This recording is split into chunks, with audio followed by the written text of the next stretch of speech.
Em algum momento em um futuro distante, os humanos começaram a colonizar o universo.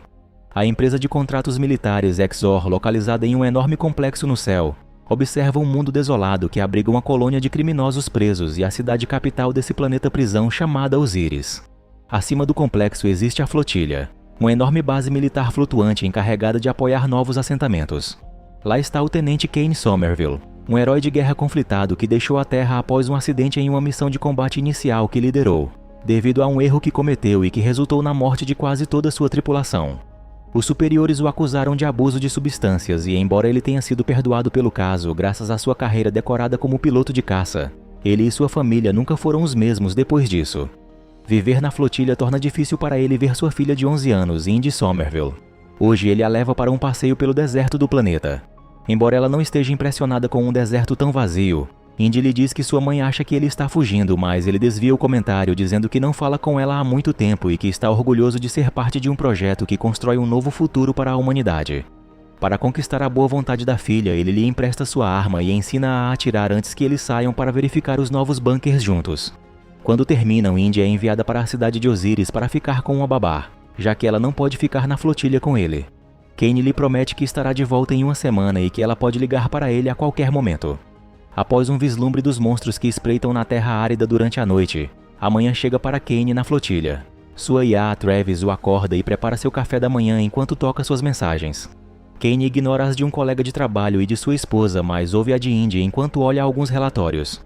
No entanto, a mensagem é interrompida abruptamente e quando Kane pede a Travis para restaurá-la, a IA diz que não pode porque todas as comunicações com a superfície foram temporariamente interrompidas após perturbações na prisão. A pessoa responsável pelo complexo da Exor é a General Linux, que é considerada o tipo de pessoa que está mais interessada em seu próprio lugar no universo do que nas pessoas que realmente vivem nele. Atualmente, ela está recebendo um relatório de status da colônia após a violação da prisão. Algumas criaturas que a Exor criou conseguiram entrar e têm matado prisioneiros. As cidades externas também sumiram e é uma questão de tempo até que os monstros matem todos na superfície. O coronel quer salvar o maior número possível de vidas, mas Linux acha que isso destruirá a reputação da empresa. Então decide convocar uma reunião para apresentar um plano alternativo. No entanto, ela mente para os participantes, entre os quais está Kane. Ela lhes diz que os prisioneiros se amotinaram e estão em posse de um vírus letal que a Exor havia experimentado e agora estão usando isso para manter o planeta como refém. Se a Exor tentar algo para intervir ou resgatar pessoas, eles liberarão o patógeno na capital. Isso exige o Protocolo 84, que requer a dizimação completa da colônia. Linux diz que se os prisioneiros souberem disso, serão capazes de negociar um acordo melhor, dando-lhes 23 horas para conseguir isso, e promete a todos que as pessoas na capital e as famílias de seus funcionários estarão bem. Após a reunião, Linux ordena ao coronel que coloque uma etiqueta em cada participante para acompanhar seu comportamento durante essas 23 horas. Se houver qualquer movimento incomum, deverão ser isolados. Desesperado após ouvir a notícia, Kane tenta entrar em contato com Indy, mas sem sucesso. E quando pede a Travis relatórios sobre o incidente na prisão, é informado de que estão classificados. O coronel tem pena dele e, pelo bem da amizade deles, conta a Kane a verdade e diz que não há vírus. O que a Exor vem escondendo todo esse tempo é a criação de criaturas chamadas Ragged, que seriam enviadas e usadas na criação de novas colônias. Não há situação de reféns e os monstros escaparam e estão se movendo em direção à cidade principal. Em 23 horas, a Exor detonará os reatores. Kane fica furioso com ele por tê-lo enganado e permitido que ele trouxesse sua família quando sabia o que estava acontecendo na superfície. Mas o coronel não tem tempo para discutir. Ele diz a Kane que eles vão trancar a Baía de Hangar em 20 minutos, após os quais ninguém poderá entrar ou sair da estação. Kane decide fazer o que faz de melhor: pilotar. Ele rouba uma nave e deixa a estação voando com um talento excepcional para desviar dos tiros dos oficiais que o perseguem. Mas quando força a nave a exceder a força G para destruir o último guarda da Exor, ele começa a perder a consciência e o sistema de emergência assume, ejetando-o do assento. Recuperando-se no último segundo, Kane consegue soltar o cinto de segurança e abrir o paraquedas, permitindo que ele aterrisse em segurança na água até que ele se levanta e uma figura misteriosa o derruba com uma arma. Kane acorda no chão e descobre que a pessoa que o arrastou para lá é Psy, que agora aponta uma arma para ele. Ele tenta explicar a situação usando uma mentira sobre os prisioneiros terem acesso aos reatores, mas descobre que Psy era um enfermeiro na prisão, então sabe que ele não está dizendo a verdade. Para convencê-lo de sua história sobre o planeta prestes a explodir, Kane diz que quer salvar sua filha, que atualmente está na capital. e que lhe dará acesso a um bunker de segurança se ele o ajudar a resgatá-la. Então Psy aceita. Um flashback começa e Psy pode ser visto como prisioneiro na cadeia do planeta. Ele está almoçando com outros 2 detentos, Jean e Crate, enquanto discutem um plano de fuga usando informações que um outro prisioneiro chamado Carmel deu. Crate acha que é uma missão suicida, mas Psy acha que é agora ou nunca, então Crate e Jean concordam. Quando recebem confirmação de que um detento chamado Bostock e seu grupo também estão a bordo para o próximo passo do plano, todos eles precisam ser colocados em confinamento solitário para encontrar a saída correta. Carmel tenta se fazer enviar para a solitária, mas em vez disso é arrastado para uma reunião com o diretor Morton, que o ridiculariza por ser religioso e lhe diz que não o enviará mais para a solitária, antes de espancá-lo enquanto 2 oficiais o seguram. Enquanto isso, Psy inicia uma briga no refeitório que é interrompida por Morton e os guardas, que para a surpresa de todos permitem que a luta continue desde que a multidão se comporte, já que isso é parte do plano. Crate não se comporta e machuca o homem atingido por Psy, incitando uma rebelião e fazendo com que os guardas intervenham para detê-los. Os prisioneiros são enviados para a solitária, que consiste em células rotativas especiais com luzes intermitentes que podem ter efeitos enlouquecedores nas mentes dos prisioneiros. Psy também fica lá até que Morton venha levá-lo e Jean para um propósito muito especial. De volta ao presente, Psy aponta para Kane que eles não conseguirão chegar à capital a tempo. Kane diz que a pé não conseguirão, mas que há um posto de contrabando além das montanhas onde eles podem encontrar um veículo. Sua conversa é interrompida quando naves passam voando e os homens se agacham para se esconder na grama alta, o que significa que a Exor já está procurando Kane. Momentos depois, eles chegam a um bar no posto onde Deep e Bill se divertem jogando facas em um alvo em forma humana. A mulher do bar diz a Kane que o casal é dono do ônibus do lado de fora. Então ele tenta falar com eles, mas eles ficam irritados porque ele interrompeu seu jogo. Deep coloca uma faca em seu pescoço enquanto Bill o confronta. Então Psy intervém e diz que Kane é um defletor da Exor que só quer ver sua família. Ele também está disposto a pagar 20 mil pela viagem. Bill aceita, contanto que Kane consiga passar no teste de Deep, que consiste em ficar chapado e lançar uma faca no alvo. O alvo de Kane é perfeito, então ele passa no teste e os 4 concordam em sair e fazer uma parada para comprar algumas armas. Outro flashback começa na prisão. Jean acorda dentro de uma jaula e vê um monstro se aproximando dele. A criatura acerta seu pescoço com a língua e o injeta com algum tipo de substância perigosa. Psy pode ouvir seus gritos de outra sala enquanto também acorda dentro de uma jaula. Morton está próximo também. Ele começa a explicar o projeto de terraformação da Exor para ele e como estão criando essas criaturas, transformando os prisioneiros em seres capazes de evolução e adaptação. Não importa o ambiente. De repente, Psy desaparece quando o chão se abre sob ele e ele aparece em outra sala onde Bostock o espera, tendo executado o plano com sucesso. Ele obteve roupas e identificações falsas, incluindo uma que diz que Psy é um enfermeiro, mas seus preparativos são interrompidos por Crate, que diz que deixou o diabo solto. Os prisioneiros começam a correr enquanto as criaturas começam a matar todos no edifício, incluindo o monstro que costumava ser Carmel, que agora mata Morton. Bostock e Crate querem ir para a capital, mas Psy lhes diz que não pode ir com eles porque quer ir à ópera, então eles se separam.